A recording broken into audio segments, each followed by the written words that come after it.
s'est adressé à nous, musulmans, en disant: vous appartenez à une seule communauté. Je suis votre Dieu, adorez-moi. Je suis votre Dieu, craignez-moi.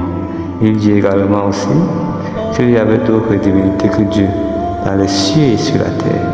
Tout serait décrit. Gloire à Dieu, maître du trône, bien au-dessus des fictions qu'on lui attribue. Sourate 21, verset 22. Et élimine par là toute possibilité d'existence d'autres divinités. Le message fut révélé à 120 000 prophètes et illuminé de 3 façons différentes. Par la parole divine, par l'intermédiaire d'un ange porteur du message ou par inspiration. Quel que soit le moyen de la révélation, le prophète ne doute d'aucune manière qu'il s'agit de la révélation divine. Car qui donc peut douter des preuves apportées par autant d'hommes si distingués? Nous ne pouvons imaginer qu'ils se sont mis d'accord pour inventer les mêmes histoires mensongères, alors qu'ils sont considérés comme les personnes les plus sages et les plus honnêtes de l'humanité.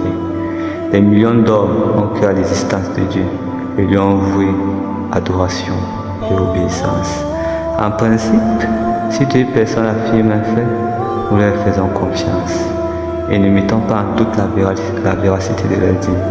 Pourquoi donc ne pas croire à ce que proclament plusieurs personnes, ou plutôt un nombre incalculable d'individus, alors que la logique et la nature saine de l'homme s'accordent avec ce qu'ils ont cru et justifient ce qu'ils ont proclamé, adoré et imploré. De plus, des savants par millions ont affirmé l'existence de Dieu, ses attributs et ses noms. Ils l'ont déclaré Seigneur de tout l'univers, capable de tout faire.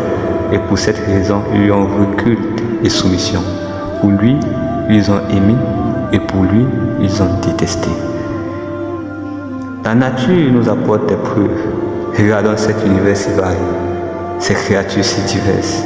Comment ne peut-on pas croire en ce créateur qu'est Allah, le Tout-Puissant et le Glorieux? Qui peut déclarer qu'il a créé l'univers à part Allah? Nos logiques nous entraînent à croire que toute action doit avoir son auteur, même s'il est insignifiante.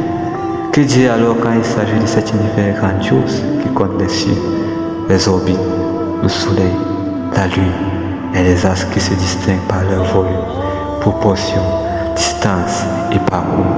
Que dire aussi quand il s'agit de la terre habitée par des hommes, des djinns et des animaux diversifiés de points de vue couleur, langage, intelligence et caractéristiques